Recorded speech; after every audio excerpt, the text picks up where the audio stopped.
Good morning, guys. Welcome back. We're to the channel in today's video. Well, for one, we have a filthy truck here. But anyway, it's finally getting to where it's all the snow and stuff is dried up. This thing is absolutely filthy, but it's supposed to do some more raining and possibly snow this week. So we're not going to wash it, and it's too cold today. But anyway, I was scrolling back through my memories and stuff. It pops up on Snapchat and all that. And it reminded me that it is getting very, very close to 1 year since this truck has been fixed. So I'm going to get up in here, start the thing up, and we'll kind of go over everything we did, the issues we've had, and all that kind of stuff. Okay, so the truck currently has 258,535 miles.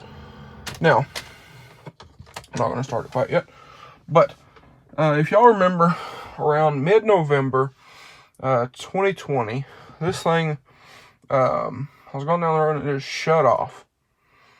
No, nothing, just shut off. No, again, no warning, no nothing, just shut off. So, we had thought, well, maybe it was a fuel filter or something like that had maybe stopped up, because we had been on a road trip the weekend before that, the last real time we drove it, and had to stop and get diesel at a place, kind of shady. So I thought, well, maybe it was just some trashy diesel. Fuel filter stopped up because it sat for about 30 minutes. I tried to restart it, and it fired right back up. I turned it around in the parking lot that I coasted into, and it died again.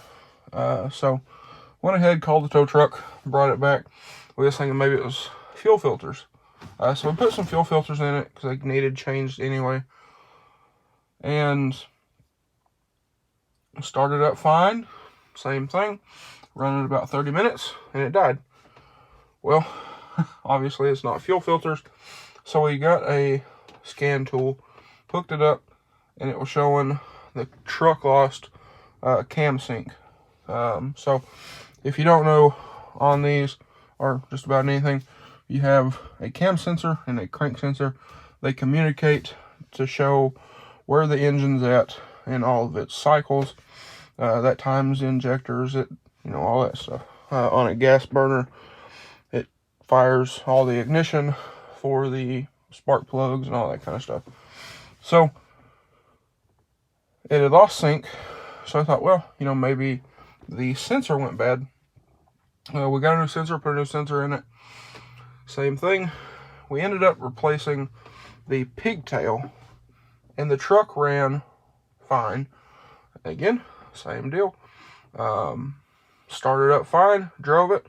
I got about 1.5 miles away, cut off, died on the side of the road. Let it sit for about 5-10 minutes, cranked it up, and drove it all the way back home.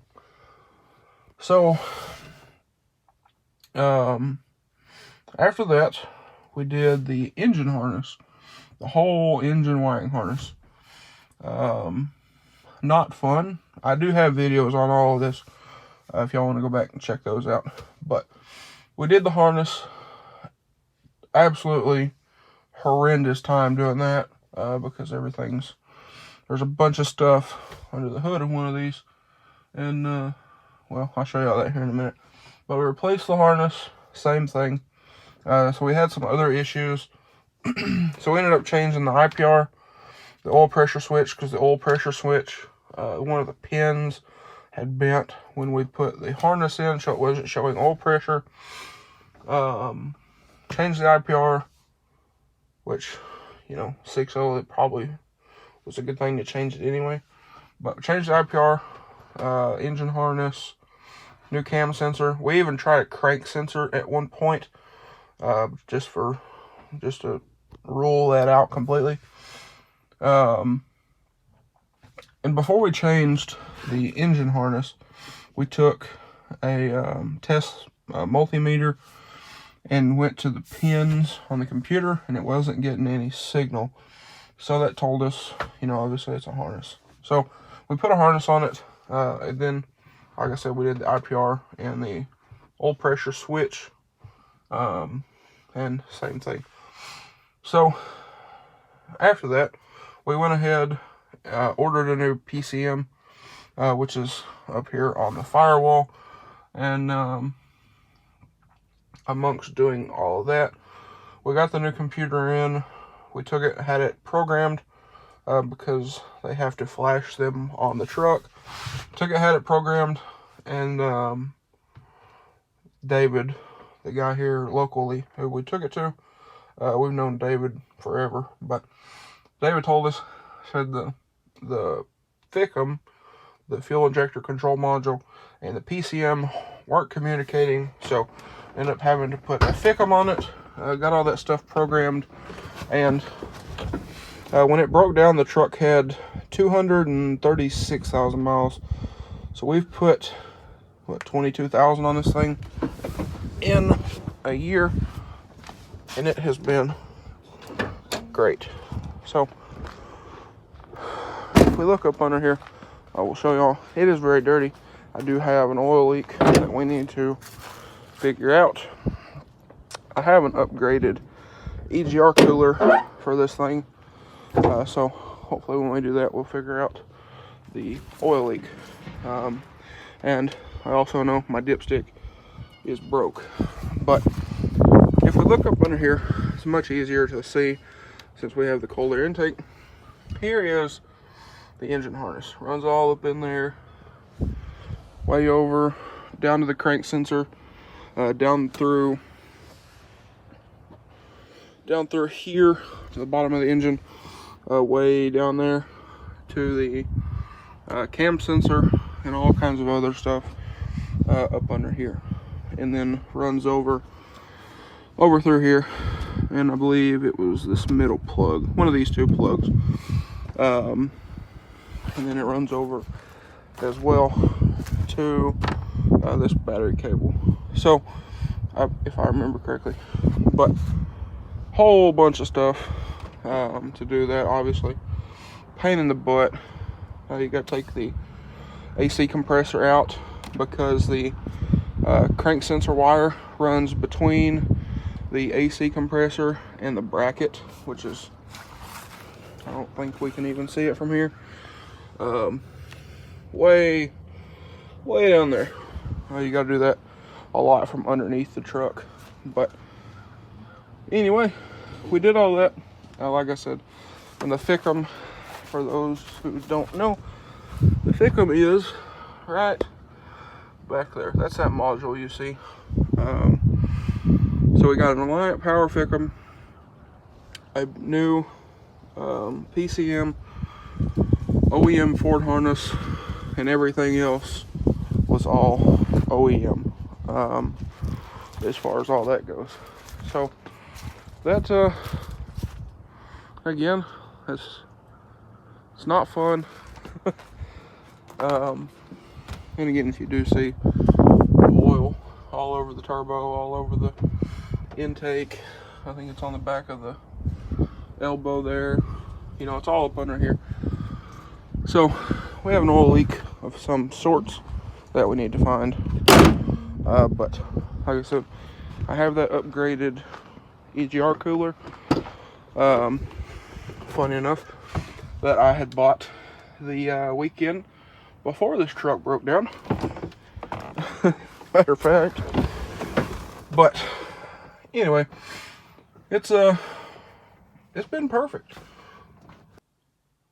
But anyway, like I was saying, ever since we got all that stuff done, and we got it back from the computer and FICM being put on, I wish I could have put the FICM on, would have saved me some money. But since we had have it towed down there and whatnot, we wasn't going to tow it back here to put the FICM on and then tow it back to him. So that's, you know, that's kind of the deal with that. especially when it's like $60 for a 3 or 4 mile tow.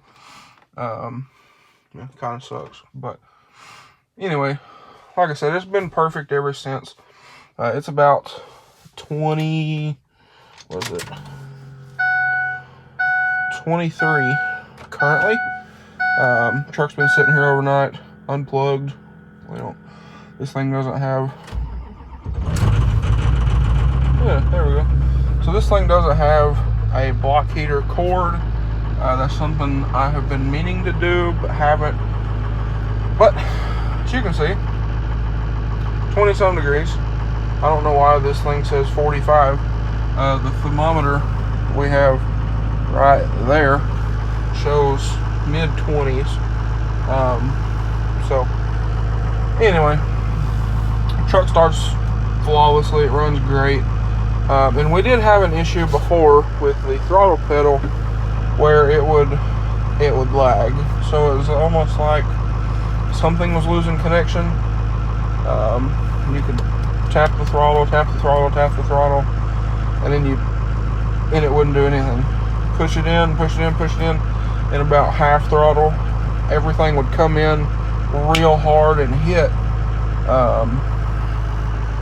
So ever since we fixed that issue, we also had the good old P0 299 code on this for turbo underboost. I think because of the throttle pedal issue, and that has since been resolved. Ever since we did all that, we have yet to have a single check engine light on this thing for anything at all. So, like I said, truck's been perfect ever since. Now, we haven't drove it like super far long distance stuff. We have drove it a couple times, about 6-hour, 8-hour round trip, something like that. But this year, we're gonna try our best to do some more long distance stuff in this truck. So the reason why we haven't done long distance is, for one, the AC doesn't work. Hasn't worked since I bought the truck almost 3 years ago. It's never worked. We got it working for like a month. We replaced the compressor, the dryer, the orifice tube, and it never worked.